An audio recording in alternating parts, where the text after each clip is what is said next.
Good morning, it's Thursday, the 29th of January. You're watching Europe Today, your morning fix of European news and analysis live on Euronews. I'm Maret Gwyn, stepping in today for Maeve McMahon.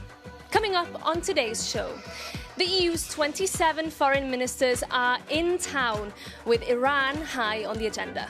After thousands were killed in the regime's recent crackdown on protesters, EU ministers are expected to approve fresh sanctions. Iran is also on high alert this morning for a possible US attack as Trump ramps up pressure on the regime to strike a deal on its nuclear program. Standing by for us at the European Council down the road here in Brussels, where ministers are arriving right now, is our EU correspondent, Shauna Murray. Shauna, good morning. Thanks so much for joining us. Tell us first, what can we expect today in terms of new sanctions on Iran? Well, as we know, Mara, as you mentioned there, Iran very much back centre stage. We saw that post yesterday from US President Donald Trump saying there's a massive armada on its way to Iran. He's demanded they cut a deal on their nuclear programme. He's reminding them of last summer and his strikes against the regime under the codename Operation Midnight Hammer. Meanwhile, here in Brussels, EU Foreign Affairs Minister behind me, they're going into that meeting. They'll announce sanctions on 21 Iranian individuals responsible for the violent repression of Iranian protesters. That's members of the Iranian Revolutionary Guard. Euronews has the details on these sanctions. They include people like the Chief of Police. There's also going to be sanctions on 20 companies responsible for Iran's new programme in relation to drones and supporting Russia. And there will be a designation of the Iranian Revolutionary Guard as a terrorist organisation. This was announced or decided just late last night after France, which was holding out, decided they would support this. So we heard from Kaja Kallas, the EU's foreign policy chief, agreeing and saying that this would happen today. Mared? And Shauna, also the question of how Europe can prepare to defend itself in an increasingly dangerous world could also come up in these talks.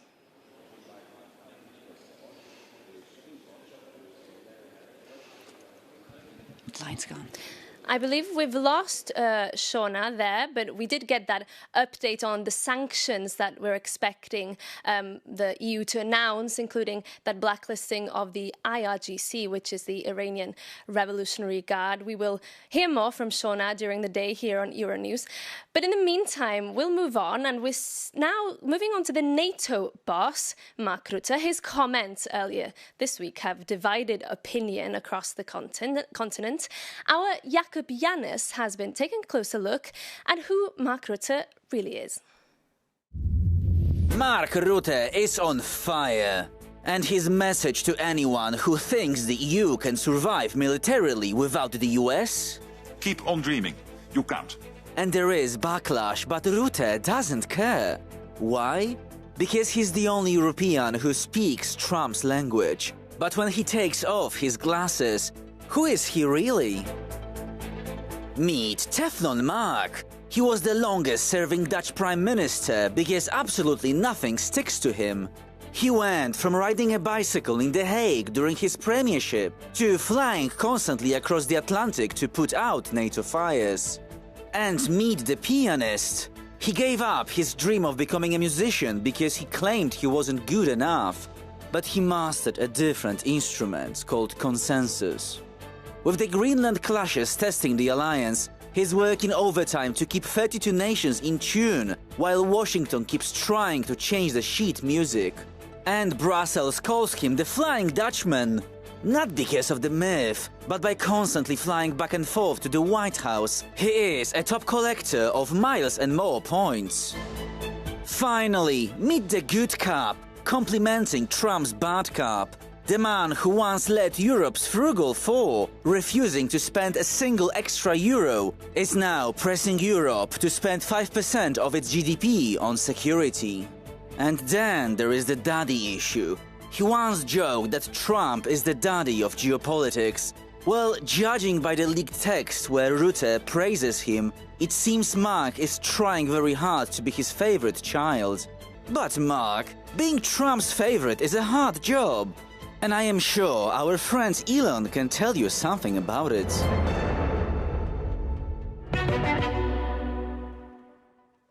Jakob Jannes there. Coming up, we'll now be joined by Luxembourg's Deputy Prime Minister and Foreign Minister Xavier Bettel.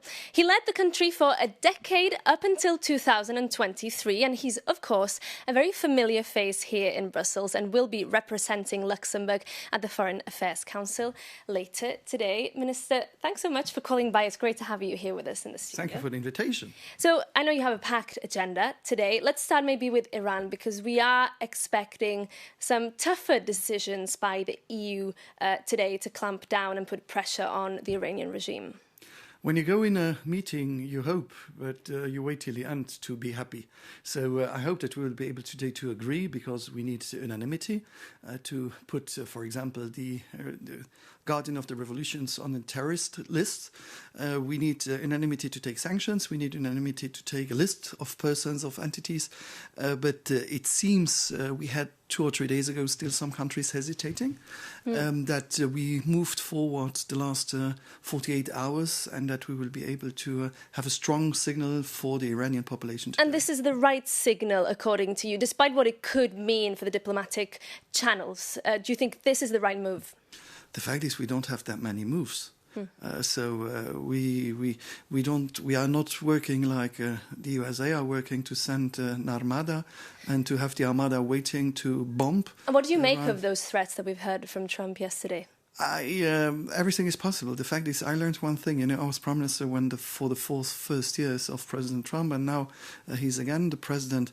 Everything is possible. He's also trying to get a bigger role in the future of Gaza. I know that will also be under discussion. What do you make of his board of peace?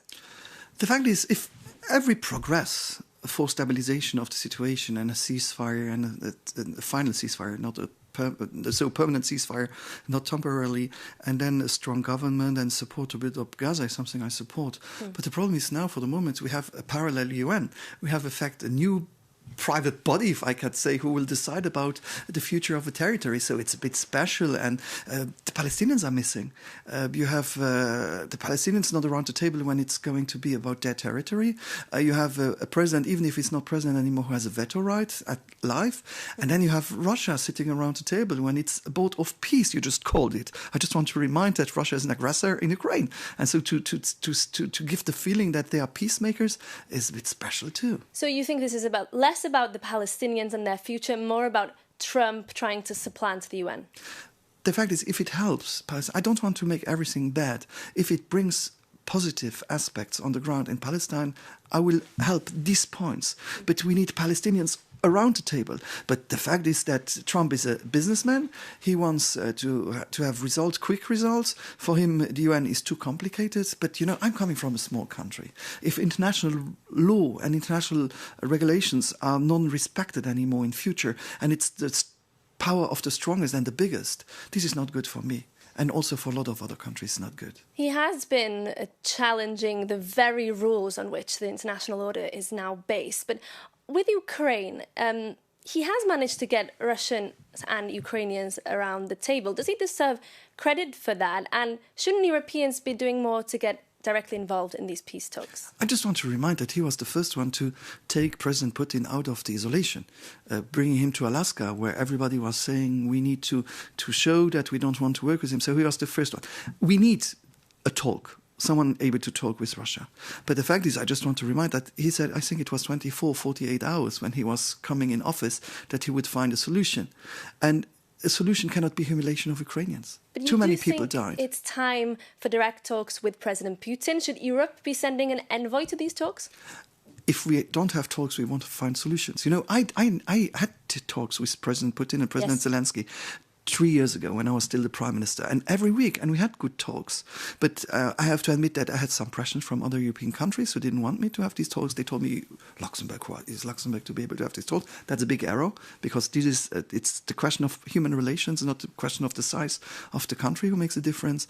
And on the other hand, Bucha happened, and after Bucha I was not able to have these talks anymore with President Putin. But we need to talk with them if we want a solution. If we can't talk to them, we won't find a solution. And if I was too small to do it, if then President Macron or someone else is able to represent Europe because they don't want to talk to Kaja Kallas, but I think without talks we won't find solutions. So Macron, anyone else you think in the continent who could represent you? You seem to know Putin. You've met him in Moscow. Would you be willing to take on this role?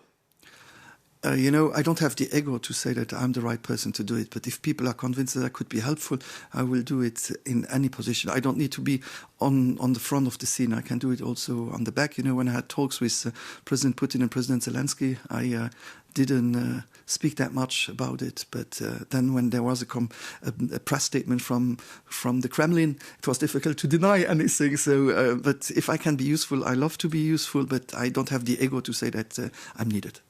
Meanwhile, of course, the Ukraine war is raging on and Europe is really having to think about its future, the transatlantic relationship in tatters after the recent threat over Greenland and so on. How do you see the future? And what do you make of Mark Rutte's comments earlier this week that Europe can keep on dreaming if it thinks it can go alone? If it's now, it's like now. For me, in fact, Europe has a wake-up call also because of President Trump. In fact, I see that we have rules, everything is in honeymoon. Who represents Europe? I see Kaja Kallas was, for example, not in Washington when there was discussions with the president. It's her job.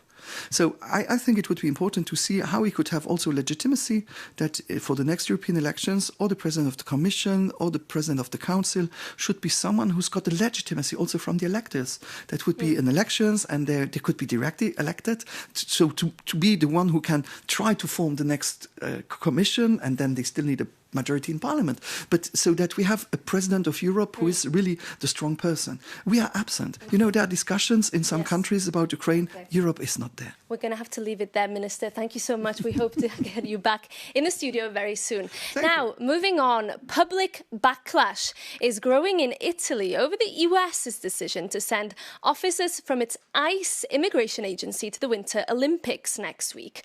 ICE agents were involved in a fatal shooting in Minneapolis over the weekend. For more, we can cross over to our correspondent Giorgia Orlandi, standing by for us in Rome. Giorgia, good morning. Give us a sense of what the reaction has been to all of this in Italy.